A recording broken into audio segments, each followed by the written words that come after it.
नमस्कार मंडळी, स्वागत आहे आपलं न्यू ब्लॉगमध्ये. बघा इथं सकाळ सकाळी मी इथं झाडून काढत आहे बाहेरचं. तर वातावरण पण इकडे एकदम खूप खराब आहे बघा. पाडीवरती बर्फ पडतोय आणि खाली पण पडतोय, पण एकदम हलका हलका पडतोय, पण तो दिसतच नाही. असं धूळ उडल्यासारखा पडतोय, एकदम मोठा पडत नाही. पाडीवरती तर एकदम खूप प्रमाणात असं पडतोय.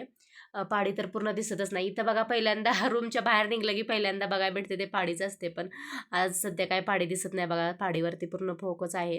तर इकडं बघा मी सकाळ सकाळी हे झाडून घेत आहे. बर्फ वगैरे पडल्यामुळं ना हे जरा ओलसर झालं, तर म्हटलं चला झाडून घ्यावं. असं ओलं झालं की झाडाला पण छान वाटतं बघा. धूळ तर खूप येते असते इथे, समोरच काम असतं बघा इटांचं. इटा बांधतात सिमेंटच्या, तर इथं खूप धूळ येत असते. तर म्हटलं चला झाडून घ्यावा. मग हे झाडून घेतलं बाबा.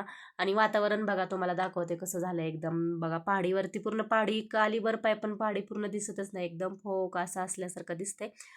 धुकं असल्यासारखं, पण तो बर्फ पडतोय, हलका असा बर्फ चालू आहे तो पडायचा. आणि खाली पण पडतोय, पण खाली एकदम जाणवत नाही. असं धूळ कशी उडते अशी एकदम दिसत पण नाही डोळ्याला, असा बर्फ पडतोय खाली. आणि तर बघा इकडं मी पहिले कांदे लावले होते, तर कांदे पण फुटून आलेले आहेत. सध्या हल्ली एप्रिलच्या फर्स्ट वीक नंतर तसं येतात, पण आता लवकरच यायला लागलंय बघा. हिरवळ फुटलेली आहे बघा, गवत सुद्धा उगवलेलं आहे इथं हळूहळू. तर असं लवकर उगवणं म्हणजे बघा हेच आहे, कारण इकडं लवकर झाडाला पाला वगैरे येत नाही, एप्रिल नंतरच येतो. पण हा कांद्याची पात वगैरे बघा लवकरच उगवून आलेली आहे आणि इकडं गवत पण उगवलेलंच आहे. पहा इथं. नंतर मग मी कामावरून पूजा वगैरे करायला घेतलेली आहे बघा, तर पूजा करत आहे. सर्व कामं आवरल्यानंतर आरामात पूजा करून घेत असते बघा मी. आणि रेग्युलरच ही पूजा वगैरे करणं आपलं काम चालूच असतं बघा. पूजा केल्यावर आपल्यालाही प्रसन्न वाटतं आणि फ्रेश वाटतं. आणि पूजा कोणतेही कशीही करा, पण फक्त अगदी मनापासून करा. साधी भोळी करा, पण मनापासून केलेली आहे कधीही चांगलीच बघा. तर इथं माझी पूजा वगैरे करून झाली. काम वगैरे सगळं आवरून घेतलं, तर मग इथं दुपारच्या जेवणासाठी ही बघा लोकी होती. ही अर्धी लोकीची मी भाजी बनवली होती चण्याची डाळ घालून. तर अर्धी राहिली होती. मग आता भाजी तेच ते भाजी वगैरे नको वाटतं, म्हणून म्हटलं चला आज लोकीचं कोफ्ता करावं. तर ही पुढचा भाग काटून घेतला आणि याच्यातले 2 भाग करून घेतले बघा ह्या लोकीचे. आणि ही लोकी तशी एवढी फ्रेश पण नव्हती बघा. आता रोड बंद झालाय त्यामुळे भाज्या पण भेटत नाहीत बघा. आता स्लाईड वगैरे येते आता मध्येच. जोजिलाला वगैरे स्लाईड येतात, त्यामुळे रस्ता बंदच राहतोय आता जास्त करून बघा. तर आता वातावरण पण खराब असल्यामुळं बघा स्लाईड येण्याचं प्रमाण जास्त वाढलेलं आहे, त्यामुळे रोड पण बंद राहतोय. आणि रोड बंद असल्यामुळे भाज्या वगैरे काय फ्रेश येत नाहीत आता सध्या तरी. तर ही लोकी भेटलेली होती, तर बघा जरा ही होती आतून लूज पडलेली, तर त्याच्या बिया काढून घेतल्या, साल काढून घेतली. आणि प्लेटमध्ये पाणी घेतलं अगोदर, आणि त्या पाण्यामध्येच हा लोकी किसून घेणार आहे मी. जेणेकरून लोकी आपला काळा पडणार नाही. त्यामुळं असं किसलं की बघा लोकी आपला काळा पडत नाही. पाण्यामध्येच डायरेक्ट किसून घ्यायचं म्हणजे काळा पडत नाही. आपण कोणतीही भाजी बघा, जसं की आपण बटाटे वगैरे चिरून लगेच पाण्यात टाकतो की नाही, तसं त्याचप्रमाणे वांगी पण आपली काळ्या पडतात म्हणून आपण हे करतो ना. त्याचप्रमाणे बघा हे असं मी लोकी किसून घेतलेला, डायरेक्ट पाण्यामध्येच किसून घेतला, कारण तो लगेच काळा पडण्याची शक्यता असते, म्हणून डायरेक्ट पाण्यातच किसून घेतला. आणि त्याला पाण्यात ठेवलाय तोपर्यंत इकडं म्हटलं त्याच्या मसाल्याची तयारी करावी. तर इकडं मी टोमॅटो घेतलेला एक, आणि टोमॅटोच्या बिया काढून घेतल्या, कारण भाजी आंबट होऊ नये म्हणून मी बिया काढून घेतल्या. आम्ही बिया खातच नाही बघा, टोमॅटोच्या काढून टाकतो. आणि त्याच्यासोबत टोमॅटो, आलं, लसूणची मी पेस्ट करून घेते. पेस्ट वगैरे करून ठेवली. आणि मग हे बघा लोकी असा पिळून घेतलेला आहे व्यवस्थित, घट्ट असा पूर्ण पाणी काढून घेतलं त्याच्यातलं लोकीमधलं, जेणेकरून मग आपल्याला त्याचं कोफ्ते व्यवस्थित बनवता येतील ना. पाणी निघल्यावर मग पाणी ठेवायचं नाही अजिबात. मग पाणी असं पिळून पिळून घेतलंय बघा व्यवस्थित असं. आणि पाणी बघा किती काळा निघलेला आहे. तर बघा एवढं लोकी निघलेलं आहे 2 गोळे. तर हे व्यवस्थित आता याच्यामध्ये मसाले घालून आपल्याला याचे कोफ्ते बनवायचे आहेत. हे व्यवस्थित आता मी फोडून घेतलं बघा, व्यवस्थित मिक्स करून त्याच्यामध्ये मसाले जातील. आता कांदा कांदा घातल्याने बघा छान चव येते बघा. सेम आपण भज्यांची भाजी वगैरे कसं करतो तसंच भाजी आहे बघा. याला इकडं आता बाहेर आम्ही राहतो तर कोफ्तेच म्हणतात बघा, लोकीचा कोफ्ता वगैरे कशाचं आहे. तर त्यामध्येच बघा बेसन घातलंय आणि तांदळाचं पीठ घातलं होतं 2 चमचे. आणि त्यामध्येच ओवाही घालून घेतलेला आहे चवीपुरता. ओवा घातला की छान चव येते. आणि त्यामध्येच हळद घातली, अगदी थोडीशी हळद घालून घेतलेली आहे. आणि एक मिरची घातलेली आहे, अगदी एक मिरची घातलेली आहे मी त्याच्यामध्ये. आणि कसुरी मेथी घालून घेतली.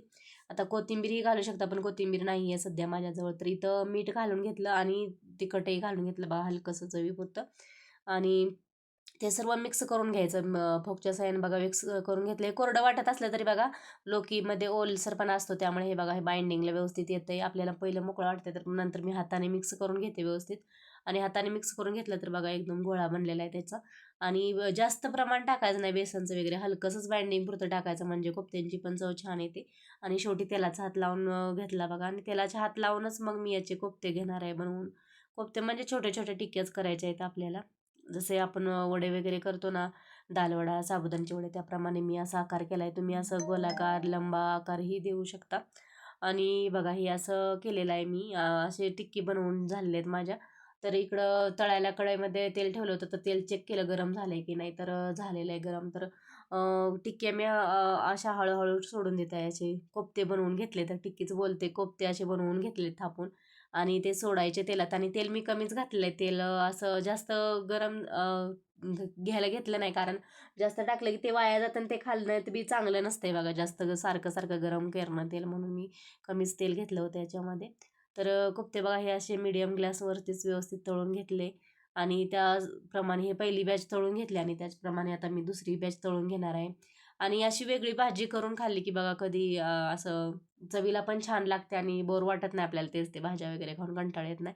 कारण लौकी मोठी होती लांबडी, तर अर्धी लौकी मी परवा केली होती चण्याची डाळ वगैरे घालून आपल्याकडे बनवतात तशी बनवली होती मी. आणि आता बाकीची लौकीची म्हणलं तर याचे कोफ्ते बनवते, म्हणजे जरा वेगळं वाटेल खायला पण आणि चवीला पण वेगळं. तर हे पण दुसरी बॅच पण बघा मी तळून घेतलेले आहे.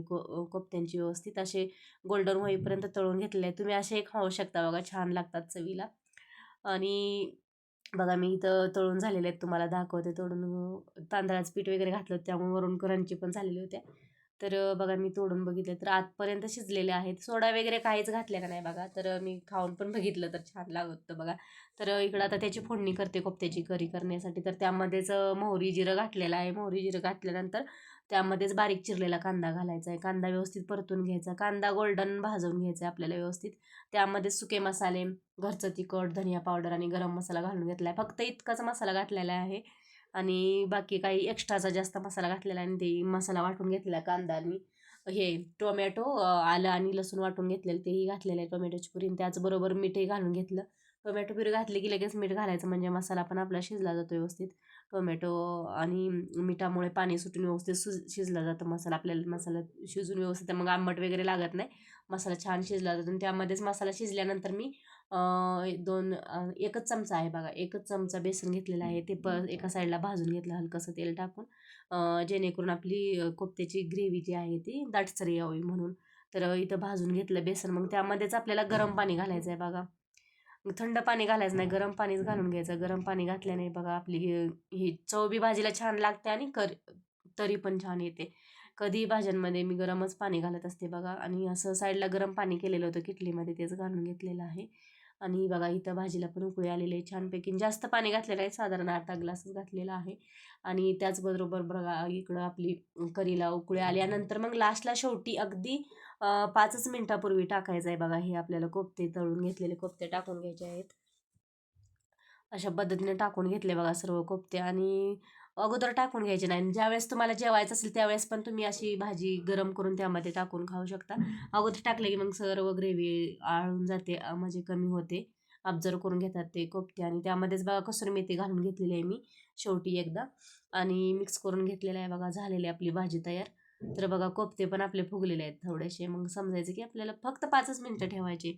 आणि असं टाकून पण ठेवायचं नाही. तुम्ही वरचेवर जसं कोणाला जेवाय वगैरे वाढायचं असेल तर वरचेवर तुम्ही गरम करून टाकून हे करू शकता, वाढू शकता. तर इथं बघा झालेलं आहे बघा कोफ्ते आपले. मग आणखी 1 मिनिट शिजवून घेतलं होतं मी. तर कोफ्ते पण ऑब्झर्व झालेत बघा आपले, फुगलेले आहेत कोफ्ते. आणि डबल झालेले भाजी, ही कोफ्ते फुगून डबल झालेले आहेत. भाजी पण छान शिजलेली तयार झालेली. तर इकडं बघा बाहेर म्हटलं कसं वातावरण आहे पाहावं, तर बघा सेम तसंच वातावरण आहे. अगदी ऊन आलं नाही काय नाही. जसं सकाळी होतं तसंच आता पण दुपारी वातावरण तसंच आहे पहा. एकदम कुठं उलट जास्तच झालंय. पहाडी बिलकुलच दिसत नाही बघा, पहाडीच्या खालीपर्यंत फुग. आणि खाली पण बर्फ पडतोय, पण आपल्याला तो बघा हलकासा पडतोय, तो दिसतही नाही डोळ्याला, इतका हलका पडतोय. जसं की आपलं धूळ वगैरे उडते, धूळ तरी दिसते पण साधारण ते दिसत पण सुद्धा नव्हता, एवढा हलका बर्फ पडत होता खाली आणि पहाडी एकदम. तर इकडं ताटही वाढून घेतलं होतं जेवायला. जेवण वगैरे झाल्यानंतर आता संध्याकाळी म्हटलं चला हे गुढीपाडवा आहे, तर इकडं साखरेच्या गाठी भेटत नाही त्या. तर म्हटलं उद्या गुढीपाडवा आहे, तर म्हटलं चला आज हे बनवून घ्यावं साखरेच्या गाठी. तर इथं माझ्याकडं स्टीलच्या वाट्या वगैरे नाहीत, म्हणून मी इथं आप्पे पॅनमध्ये सेट करायला ठेवणार आहे. तर इथं बघा पाव ग्लास मी साखर घेतलेली आहे. तर त्यासाठी मी म्हणजे साखरेचे अर्ध पाणी घ्यायचं आपल्याला बघा. एवढं पाणी घेतलेलं आहे मी. जेवढी साखर घेतली त्याच्या निम्म्यानं पाणी घेतलेलं आहे. साधारण तुम्ही साखर बुडेल इतकं पण पाणी घालू शकता. तर तेवढ्यात बुडली जाते बघा साखर. इकडं बुडलेली आहे साखर मी. तोपर्यंत याला अप्पे पात्राला मी तूप लावून घेतलं आणि तूप अगदी जास्त लावायचं ना, अगदी हलकंसं लावायचं आहे आपल्याला. आणि कारण ते चिपकू नये आपल्याला सहज इझिली निघावं साखरेच्या गाठी, म्हणून मी तूप लावून घेतलेलं आहे त्याला तोपर्यंत. आणि तोपर्यंत इकडं बघा इकडं गॅसही चालू केला मी आणि मिक्स करायला घेतलं आणि हे सतत हलवत राहायचं आपल्याला. साखर विरघळलेली आहे बघा आपली आणि उकळी आलेली आहे छान. मग साधारण 1 ते 2 मिनिटात लगेच साखर विरघळते आणि कमी पाक असल्यामुळे लगेच पाक येतो ना आपल्याला. हा पाक एकदम 2 तारी असा पाक, कडक पाक असा बनवायचा आहे आपल्याला. कच्चा वगैरे काहीच बनवायचं नाही, कडक पाक बनवायचा, तरच आपल्या साखरेच्या गाठी छान बनतात. तर इथं बबल्स पण छान येतात बघा. साईडनं सुकलेलं पण आहे, तर इथं मी चेक करते बघा. तर बघा चेक करते इथं आपलं पाक कुठं साईडला वगळत वगैरे पण नाही आहे. माझं आहे त्याच ठिकाणी राहत होता बघा. हा पाक असा बनलेला आहे आपला, 1 तारी 2 तारी असा घट्ट असा पाक बनलेला आहे.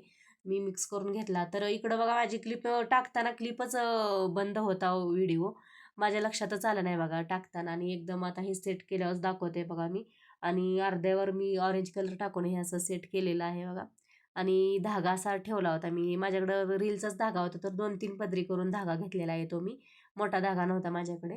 आणि असा ठेवून घेतला होता त्याच्यामध्ये आणि मग नंतर त्याच्यावर साखरेचा पाक घातला होता. पण काय ते व्हिडिओच बंद राहिला, माझ्या लक्षातच आलं नाही.